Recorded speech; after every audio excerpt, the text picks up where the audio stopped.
You're listening to PetLifeRadio.com.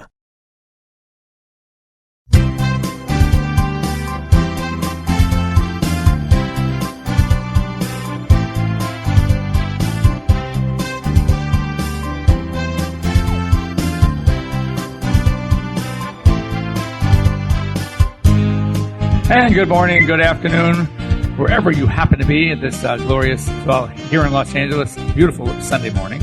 You're here live with Dr. Jeff Werber, host for the next 30 minutes here on Pet Life Radio's live call-in show, Ask the Vets with Dr. Jeff.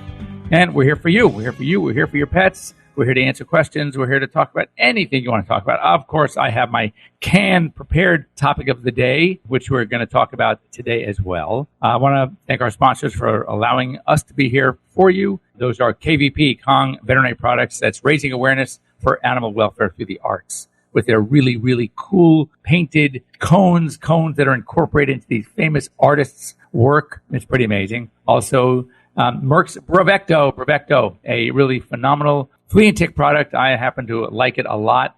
It is one chewable, and I mean tasty chewable pill that's good for 3 months of flea and most ticks, and one of the ticks for 2 months. Regardless, it is really good, very effective. Of course, Prosense pet products and Save This Life microchip, a microchip that turns your phone into a GPS for your pet. It's actually rather amazing. We are going to have, I keep threatening that we're going to have Chance White with us, who's the creator of the concept of being able to take a microchip and kind of use it as a GPS. Of course, as you know, we can't implant the GPS device into a dog, certainly not yet. You know, how do you charge it? There's some pretty great things going on right now, but how does it not interfere with any other electrical activity? Plus, it's expensive because you got to pay a monthly fee. Whereas with this Save This Life microchip, your phones and a Google number actually serve as a GPS. It's really pretty cool. Anyway, short of hearing from any of you, first of all, how to get a hold of us? A number of easy ways. 877-385-8882. There's 3 8s in there. 877-385-8882. That is a toll-free, call us anytime. You can also just go onto Google Hangouts. Go onto our website, first of all, PetLifeRadio.com. You click on the Ask the Vets tab and you follow down. And in the box to communicate with us is like, it's a Google Hangouts link. Click on the link, and that will take you to us here live. So if you have that little camera on your computer, or that little camera that you attach to your computer, or your iPhone, or your Droid, any of these things, you can actually join us live, show us pictures, we had a guest on a couple of weeks ago that was actually walking around our house on air with us with her iPhone. So very, very doable. It's a great way to communicate with us. And if you have something, like there's a lesion, we're going to talk about skin today. And if there's a lesion that your pet has and you're kind of not sure what it is, you can just get out your phone, join us live here on Google Hangouts, and we will take a look at it for you. And I'll throw my 2 cents in. Of course, I can't make an definitive diagnosis, but I can give you a lot of really good ideas and at least help you plan for how's the best way to get to the answer to your problem. And anything else. It doesn't have to be skin. It could be anything. It could be vomiting, diarrhea, behavior, limping, you name it. Any of the things that we typically see your pets for. Now's the time to get some free advice, free guidance, and we can take it from there. So I wanted to talk about skin. The reason why this time of year is really a good time to talk about skin. And I know I've covered a lot of skin allergy issues in the past. If you haven't joined us, this will be new for you. For those, this is your second of, the experts say, you need to hear something like 6 or 7 times before it sinks in. So for many of you, this will be number 2. For others, will be number 1. But there's something important about this time of year, and that is that we are leaving that period of year that we call seasonal allergy period. And that usually ends around now September, October. And the reason that's important is the following, is that when it comes to our pets' allergies, when it comes to a dog, we have an idea based on the location of the lesions and their behavior, and of course the time of year, whether or not this is something that is a permanent fixture around your house or a food allergy versus the much more common atopic dermatitis. Atopy is the dermatitis from inhaled allergens. Those allergens could be grasses, weeds, trees, molds, things that they actually inhale. And some of these things are somewhat, obviously the grasses, weeds, and trees are pretty seasonal. So they are, depending on where the location of the body is, gives us a clue. Obviously, it's not definitive. And there's a lot of overlap. And for example, let's look at ears or chewing on the feet. Well, chewing on the feet could be because of food allergy. Could be because of actually touching something on the grass. It could be because of inhaled allergens. Ears, likewise, there's a very strong overlap with persistent ear infections, ear allergies between food and pollens. So oftentimes someone will come into the office and you want to get to the bottom of this. I mean, even though we have great solutions now for allergy, we have the new Apoquel, which is a phenomenal drug. We have the immunotherapy also by Zoetis that blocks the interleukin, the IL-31. So we have solutions, but anything we do is really a Band-Aid. The reality is what we want to do when we're treating chronic conditions is try to get to the source of the problem and treat it at the source, not just treating the symptoms. I mean, given that hyperthyroid cat, yeah, you can use a medication, methimazole, falimazole, and that will help the symptoms, but you're not doing anything to actually treat the hyperthyroidism. But radioactive iodine treatment or even surgery, there you're getting to the root of the problem. So it's always better to do that when you can. And one of the ways we treat allergy is most of us, most of the time, are just putting on the Band-Aid. What we're doing is we're treating the symptoms when they arise. We're not getting to the source of the problem. So there are ways to do that, but they're a little expensive. I mean, just to do an allergy test by a dermatologist, where they do the good old-fashioned, very, very sensitive, very specific scratch testing, you're looking at several $100s. If you do the blood test, a lot of laboratories are doing a blood test, testing for IgE antibody. Those are also expensive. You might be looking at $350 to $500, depending on what you're testing for. So it's not so easy for everybody just to do it. So they resort to the symptomatic relief. But we have been always limited, and the number 1 or 2 symptomatic relievers are going to be your corticosteroids, maybe your immunosuppressants like a cyclosporin. And the reason for that is histamine is not a major player of the pet allergic response. So with us, what do? We take an antihistamine, but it doesn't work for dogs. But I shouldn't say that exactly. A very small amount might help. And usually when we do recommend antihistamine, it's not because of the antihistaminic property. It's because of the sedative effect. And that is, it just kind of chills them a little bit. It calms them down, but it's not going to treat the allergy. And even the Apoquel, that's going to block the quote unquote, the histamine-like cellular mediator of the canine allergic response. And that is called the interleukin 31. But it's not blocking the response. It's just taking care of the interleukin 31. It's the equivalent of the antihistamine. So we want to try to get answers. And this time of year is a great time of year to start waiting to get those answers. Why? Because once we get into winter, once we hit that October, November, if the symptoms subside dramatically, then guess what? You already have it. Half your problem is ruled out. You're looking at seasonal allergy because your flooring, everything that you have in the house doesn't change come November. So all the things, the household allergens, whether it's mites, dust mites, whether it's kapok or wool or cotton or feathers or human epithelia. That's right. Some of your pets are allergic to you. Tobacco. So all those things are the same during the winter. So therefore, if there's no change in allergy from spring and summer through fall and winter, then you have to start looking at some of the things that are around all the time, including food. And that's one of the toughest.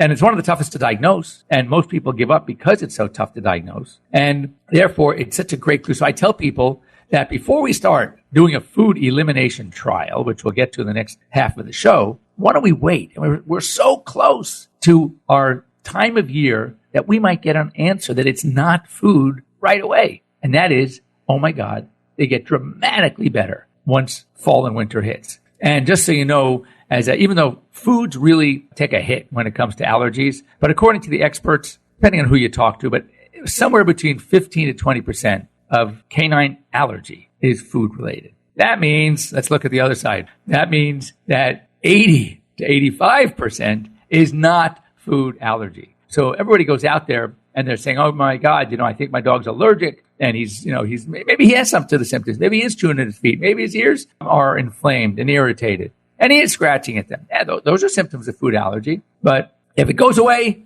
during the winter, guess what? It's not food. And also just to know that it is one of the more difficult things, as I mentioned, and we're going to talk about it after the break, about how to really rule out food. And another thing that always I just chuckle when I hear about it, where we can be talking about a food allergy. And only because, the symptoms are there, but more importantly because, well, my breeder told me that's what it is. And oh my God, does that irk me to have these breeders, they're just as bad as Dr. Google. They think they know everything. They think that if you become a legitimate breeder or you've been around dogs, I grew up with dogs my whole life. So therefore, I know as much as my veterinarian. I think I mentioned this last week that someone showed me a picture of a coffee mug. I'm really looking for this mug. It's fantastic. It says, "Don't confuse your Google search with my medical degree." And trust me, that's how I feel a lot of the time. Anyway, when we come back, we're going to talk a little bit more about the food issues and allergies, seasonal allergies, and what is out there that can help our pets, and why, when we have a chronic problem, does it still appear to stay chronic. So don't go away. I'm sure you're dying to hear about this because I'm knowing what I see on my caseload on a regular basis. There is a very, very, very high percentage of skin-related problems. So if you're listening out there and you have dogs and cats, I know that for many of you, you also have skin-related problems with your pets that you're dealing with year after year after year. So don't go away. We'll be right back after these short words from our sponsors.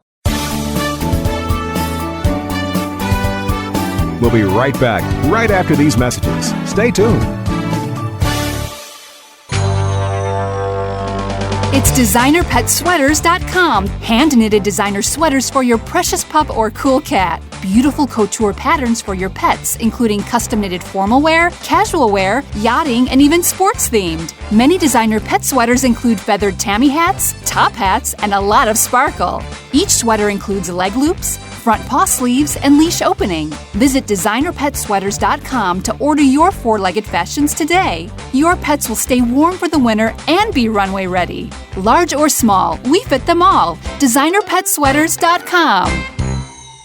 This is my tired of itching face. Does your dog suffer from persistent itching and scratching? Allergies and skin irritations caused by environment, including pollens, insects, especially fleas, food, and common household allergens are common problems in dogs. It's easy to alleviate your dog's discomfort at home with Prosense. Prosense itch and allergy products provide fast relief from symptoms like itchy, irritated skin, skin infections like hot spots, and watery eyes. Prosense products are veterinary formulated and recommended to ensure the very best for your pet. Try Prosense today.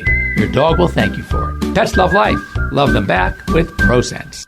Hi, I'm Dana Humphrey, the founder of Whitegate PR. We have been specializing in PR and marketing in the pet industry for over 10 years. If you have a pet product or service you would like to promote, give us a call. We can help create awareness for your brand on TV, radio, magazines, newspapers, and blogs. Feel free to reach me directly at 619-414-9307 or learn more on our website at whitegatepr.com or follow us on Facebook.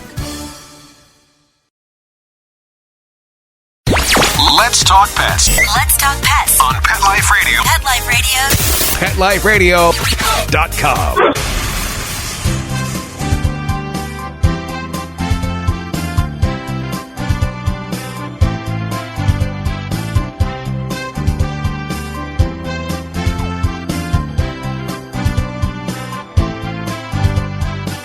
And welcome back. You're here live with Dr. Jeff Werber on Pet Life Radio's Ask the Vets with Dr. Jeff.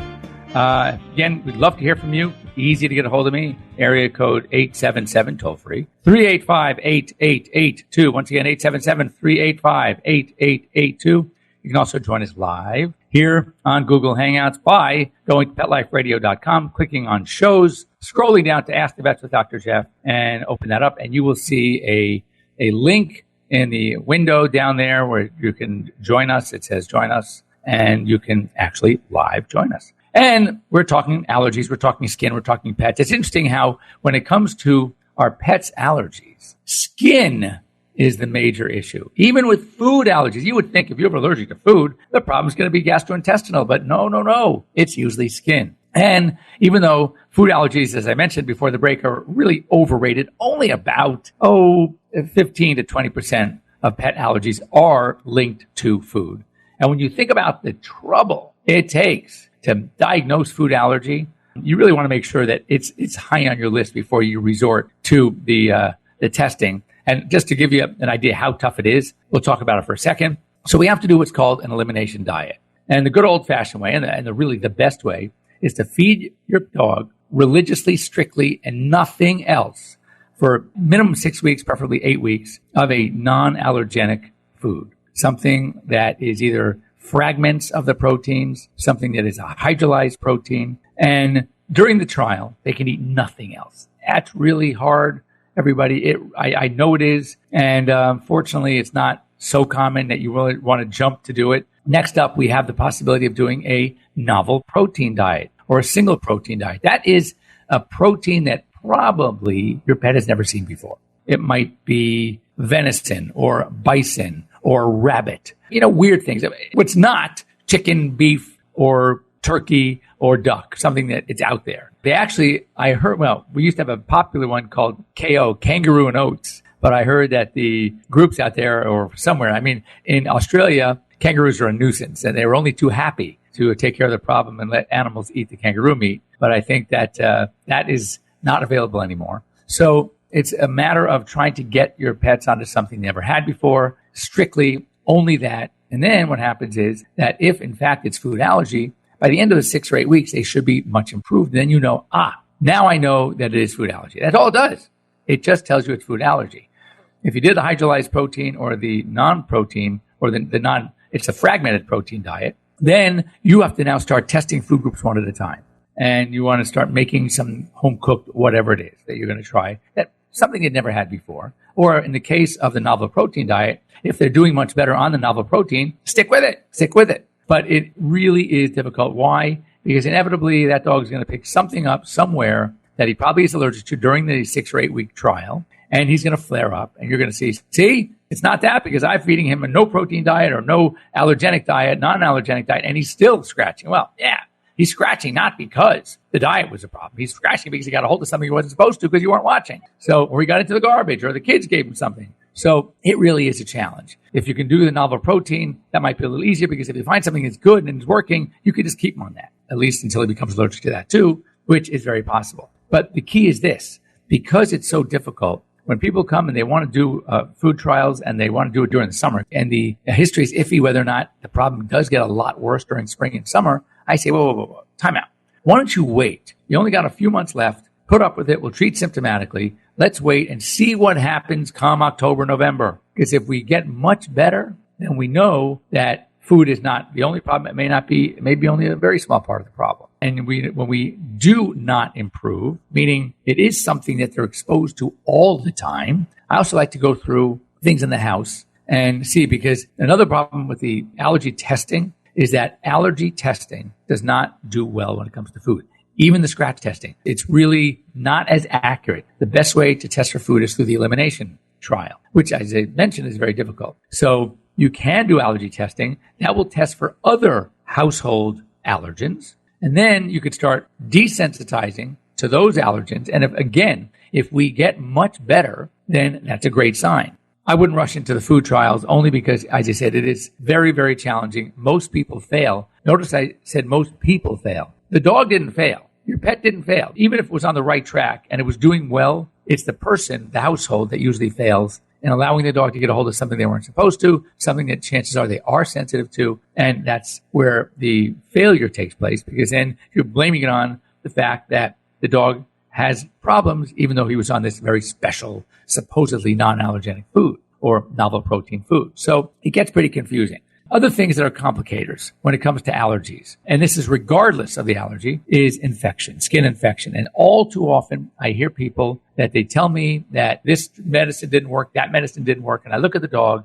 and the dog has a large amount of secondary infection through pustules, through collarettes, furunculosis, which is a deep infection. And the problem is that in of itself is itchy. So if you treat the allergic disease without treating this infection secondarily, then they're going to continue to scratch and you're going to think, oh, well, this stuff's not working. It must be something else. No, it is working, but you got to take care of the infection. Another big complicator that sort of laughs at the drugs that we throw at them, fleas. I can't tell you how many times I've taken a look at a dog who's on great medication and I'm being told, Doc, still scratching nonstop. I said, that's weird. I mean, this stuff is so good. It should be working. And I look at the dog and the dog is crawling with fleas. So we need to make sure that secondary flea infection, secondary bacterial infection are all being controlled while you're trying to treat the allergic skin disease. And I think that is going to be your ticket to at least some comfort when it comes to your pet's allergies. And as I said, rarely do they go home with just one thing. Another problem, a lot of times with allergies, the skin gets dried out. They may need some extra omega-3s. So you should be making sure that your pets have some extra omega-3s. There are capsules, there are oils that you can squirt on the food. There are fish oils. You can get, ideally, I prefer the veterinary products. I think they're better, well balanced for the dog. But in a pinch, you can use something, over the counter if you have to. But it's important to provide a source of omega-3s. Interestingly, let's go back to food for 1 second on omega-3s. A lot of omega-3s come from salmon oil. And I asked the allergist once, if a dog is allergic to salmon, which some do test positive allergies to salmon, will salmon oil also cause allergies? And the answer was basically she wouldn't take a chance. If we already have a confirmed salmon allergy, it is very, very possible that the salmon oil may also contain some of the fragments, the protein that usually is the cause of the allergies, and therefore it was recommended to stay away from salmon oil. So you're going to have to look for different sources of oils, maybe cod liver, some things other than salmon oil in your omega-3, omega-6 fatty acid supplements. So that too is something to keep an eye out for. And otherwise, it's important to also know that when you have these dogs that are scratching often breeds more scratching. So this is where if you can give them something that kind of chills them out a little bit, something calming, something natural might help. This is where I say this is where the antihistamine might come in. Give a little Benadryl. Just chill them out a little bit and see if that works. But the medications out there on the market are very, very effective. I am not a huge fan of the cyclosporin, which is a broad spectrum. I know that a lot of the allergists like it. I just think it's doing its job for the skin, but it's also doing other jobs as well. Kind of like steroids. Steroids are great, but they have to be used judiciously. They have to be respected. You have to know how to read the signs. And that's why also when it comes to steroids, as I'm sure any of you that have had your pets on steroids know, that the goal, especially with a dog, is to get them on an alternate day schedule. We don't like to give steroids every day in dogs. Cats, on the other hand, cats seem to be almost immune to the side effects of steroids. They do much better. And one thing about cats, we just to not leave them out. Unfortunately, cats with allergies don't give us as much of a clue as to the source of the allergen when it comes to the body, when it comes to the locations where the lesions might be. Cats get something called miliary dermatitis, and it could look the same regardless of the source of the allergy. So you don't get a clue. With the dog, you get that map. Oh, lower rump, the back of the butt, the base of the tail, you're thinking fleas. In the groin, inside the thighs, you're thinking pollens, inhaled allergens. The ears can be inhaled allergens. It also could be food. Rubbing the face, like rubbing it against a wall on the carpet, you think, and also maybe food. Chewing at the feet, that could be atopy, but also food.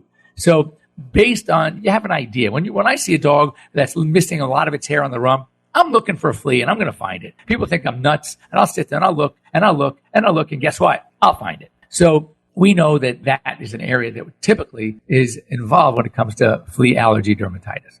So anyway, as I started, now's a good time if you're thinking of doing a food trial over the next several weeks to see if your pet gets dramatically better. If he or she does, then when we're sort of getting out of flea season in most places, getting out of the allergy pollen season in most places, and if the dog gets tremendously better, then I don't think you need to do the food trial, at least right now, not now. Anyway, if you have any questions about this, there's so much when it comes to skin, and it's probably one of the more common reasons that most veterinarians see their patients skin-related problems. So if you have any questions, feel free to get a hold of me at drjeff, Dr. Jeff, at PetLifeRadio.com. If you want to join us next week here live, please don't hesitate to give us a call, 877-385-8882. Once again, thanks to our sponsors, More Than a Cone, which is Kong Veterinary Products, the Bravecto by Merck, Save This Life Microchip, and of course, Prosense Pet Products.